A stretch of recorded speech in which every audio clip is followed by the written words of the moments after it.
behind the stories ng paggawa mo ng Sir Rodriguez. Mga challenges also. Can you share it with us? Nag-start kami noong 2023. Kausap ko yung producer namin, si Mr. Alex Rodriguez. And parang he wanted to do something na pelikula na may action, na may kabuluhan. So doon nagsimula yun. And then naggawa kami ng story ni Eric Ramos. And then yun, after nung dinadali na nga namin yun para masimulan na agad yung pelikula. Ngayon, tapos nagtuloy-tuloy na hanggang sa nag-casting na kami. Nabuo yung ang tawag na dyan yung powerhouse cast daw kami. And sobrang thankful ako na nabigyan ako ng opportunity ng aking partner na si Sir Alex Rodriguez na binigyan laya ako na makapili ng mga artista and sinuportahan niya ako sa pagkuha sa mga artistang feeling namin din nababagay at kumbaga pasok doon sa tema, sa storya. So, ayun po. Congrats and direct producer ko yung sa movie. Hindi naman po, ano lang. Nai-producer ba? Ay, isa na lang direct. Ano feeling mo na makakalaban mo sa Cine Maynila sila Direct Joel Lamangan, Direct Joe Tonali? Actually, nung nasabihan ako na nakapasok kami dito sa Cine Maynila, ang unang pumasok sa isip ko yung, siyempre parang, I'm honored eh. Una-una, si Direct Dante Mendoza, ang ating director dito, ang ating festival director. And then, makakasama ko sila Direct Joel. Si Direct Joel naman kahit pa paano, may relasyon kami, nagkasama na kami sa isang pelikula sa Separados nung Sinimalaya ko noong 2014 na actor ko siya doon. So ang sarap lang na feeling na nakasama ko siya sa isang festival and syempre si Direct Joel niya. And then actually mga iba pang kasama kong director dito sa sa festival. I'm so honored na makasama ko sila. And ako kasi mas more on ano na ako, hindi na naman ako sa awards, sa competition. It's more on dun sa napasama ka. Sa akin, okay na yun eh. Ever since naman ko sumasali ko sa mga film festival noong pang araw, pag nakapasok na ako, masaya na ako. Okay na yun sa akin. Malay mo, direct yun. Okay, thank you, bonus na lang yun. Congrats. Thank you, Julie. Sino pa po ang gusto magtanong? Taas lang po ang kamay. Yeah. Halloween from Daily Tribune. At dun sa tatlong leads, kayo po nakakapagbida, magiging kontrabida, hindi rin issue kung malaki o maliit yung role. Ang curious ako, paano niyo po nagagawa yun? And how do you choose your roles or the characters you'd like to do? Ako po, honestly, wala pa naman po ako sa puntong napili or ano. Nasa point pa po ako ng aming career at ng buhay na every opportunity, nag-grab po talaga. Ayoko po din kasi nung walang ginagawa. Hindi naman because from a financial perspective na wala pong work, walang pay. Pero parang, lagi po akong gusto magtrabaho, lagi gusto magtrabaho. So nandun po ako sa punto na kahit may kasabay pa po yan, okay lang kung kakayanin naman po ng katawan o ng schedule, let's grab the opportunity kasi ayoko po nawawala yung mga ganun chance po, whether it's for a show or a movie. At this point ako, I just grab and grab and grab. Mahirap po, of course, pag nagsasabay-sabay, sa katawan pa lang po, hindi po ang katawan. Pero thankfully naman po, kahit pa paano, sharp pa rin po yung aking pag-iisip. Naiiba ko naman po yung mga roles. Maganda din po kasi yung hindi pinalalampas, lalo na kung hindi po within your comfort zone, kung bagong role po talaga siya. So it's yung excitement, yung passion na mas na-explore ko po yung aking capability. So grab and grab lang po yung work sa akin. JM. Hello. Sa akin po, kagaya po rin namin Kuya Buboy, may responsibilidad po yung mga actors na makapag-deliver ng mensahe the best way they can. And sa akin po, pakontrabida o support, hinahanapan ko po ng empathy yung characters na pinaportray ko para mas libos kong maintindihan kung bakit nila ginagawa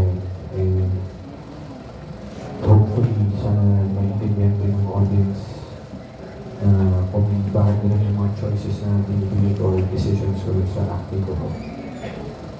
Cesar. I like your question. It brought me back to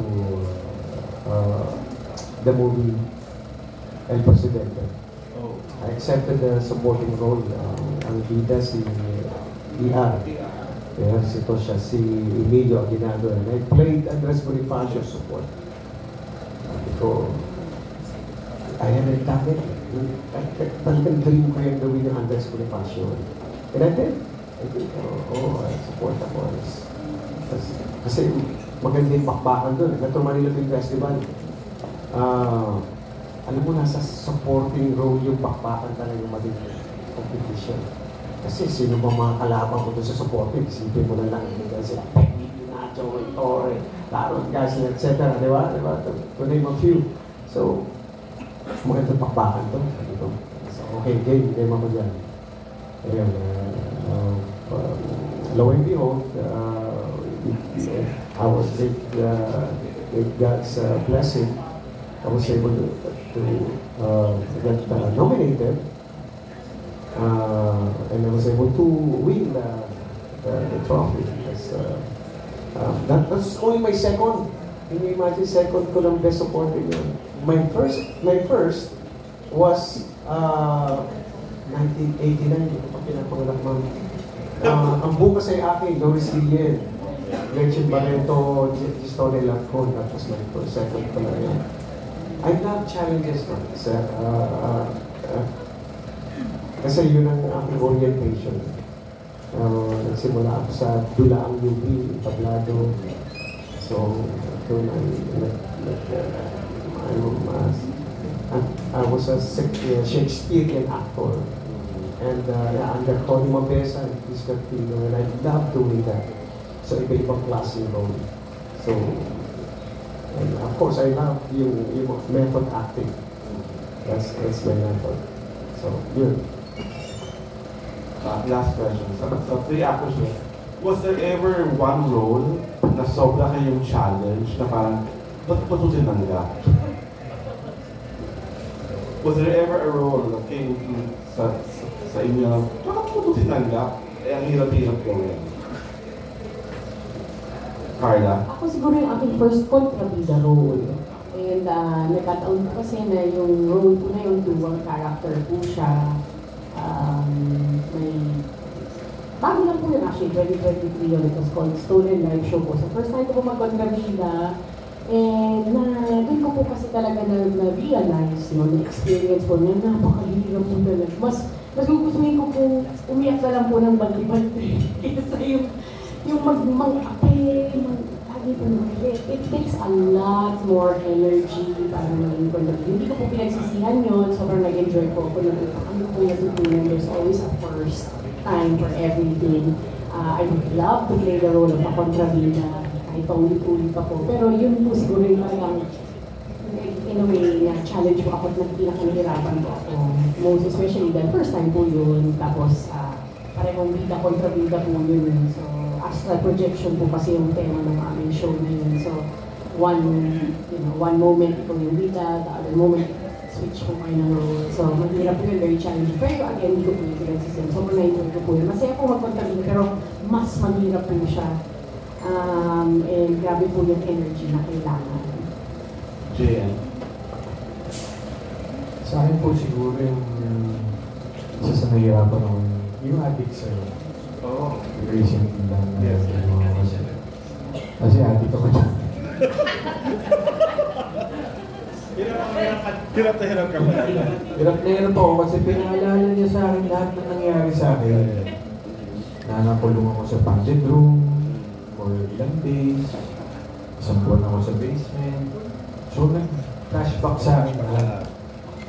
Tapos, though may pagka-rom-com siya, pero seryoso yung character plot. Yung conflict ng character, yung struggles niya. It's parang life story ko. So parang almost autobiographical. medyo tinry kong i-method. medyo nag-relapse ako. So, nagka-problema ako ulit. Pero, emotionally, nagka-relapse ako, emotional relapse. So, nag-attend naman ako ulit ng mga counseling, bumalik ako sa New York to background, inayos naman po. Pero, mahirap yung process ko. Thank you for the honesty. Cesar, Ron, na hirap ko na bakit ito ginawa. Okay, oh, the first one, dalawa to eh. I remember, yung unang-unang trabaho ko, entablado. Ang title niya, Escarmengoles, directed by Leo Martinez. Little Theater, CCT. Stage, 1986. Baguhan ako.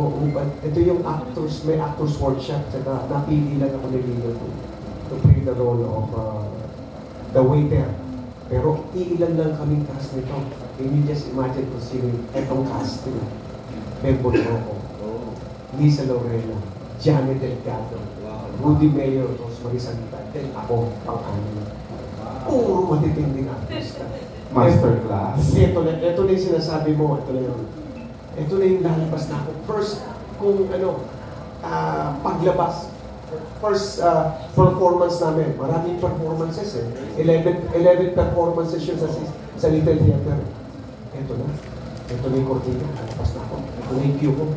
Alam mo yung time na yun? Yung sinabi ko, bakit ko ba tinanggap ito? Nagsisisi ako, bakit ko tinanggap to?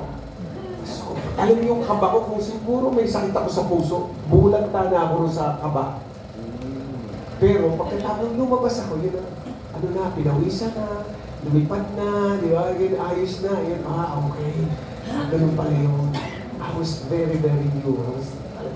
Tapos kasama mo, puro veterano na napakagaling, puro award winner na artista. So, yung pressure. Pangalawa was the movie Made in Malacanang to play Ferdinand Marcos. In-offer sa akin few days na lang mag-start na.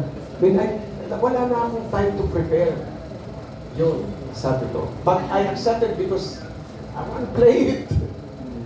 Kasi hindi ordinaryong tao to. Diba? Ano mo na sabihin natin dyan sa former president natin yan, but I did Waway nga eh. Sino ba si Waway? Public enemy number 1 yun eh. Oh. Diba? Kung sino-sino ginagawa ko, but this one is, ano ba, known siya. So I was given like less than 5 days to prepare for it. Grabe. And the worst, alam niyo po ba, the worst thing you can do to an artist is to rush him. Madaliin mo ang artista through. Kahit ano pa yung painter, singer, matiliin mo siya, i-rush mo siya. That's the worst thing you can do. Maliban doon sa i-underpay mo siya. That's the worst thing you can do. I-rush mo yan. Last lesson, being Jose Rizal, looking back, how was it? Jose Rizal, I was given 7 months to prepare for it. We did that. 7 months of preparation ko to study Spanish, to read all these history books. So I gathered all the history books na kahit na hindi tungkol kay Jose Rizal, I bought it and I read them all. Then I studied Spanish at the same simultaneously. Mahaba yung preparation ko doon. Okay naman yun sa akin. Yun talaga. But since ang director ko was perfectionist, our national artist, Marilia Sabaya, sobrang perfectionist siya. So, ako just to share with you, pinaprint ko lahat ng pictures ni Jose Rizal na available. Dinikit ko lahat sa wall ng bahay ko. It's a good thing, wala pa akong asawa noon, I was binata. So kahit anong gawin ko sa bahay ko, pwede. Ito. Tapos yung TV ko, naka-Spanish channel palagi pag nandun ako. At kahit na natutulog ako. I thought that's the only way para ma-absorb ko lahat ito. Yun. At saka bawal akong bisitahin na kakausapin mo in Tagalog and in English. Kailan Spanish doon. Mahirap. Sobrang hirap. But it's all worth it. To work with Direk Margarida Zavala and the rest of the actors. Thank you very much. Thank you, Alvin. We're down to the last two questions.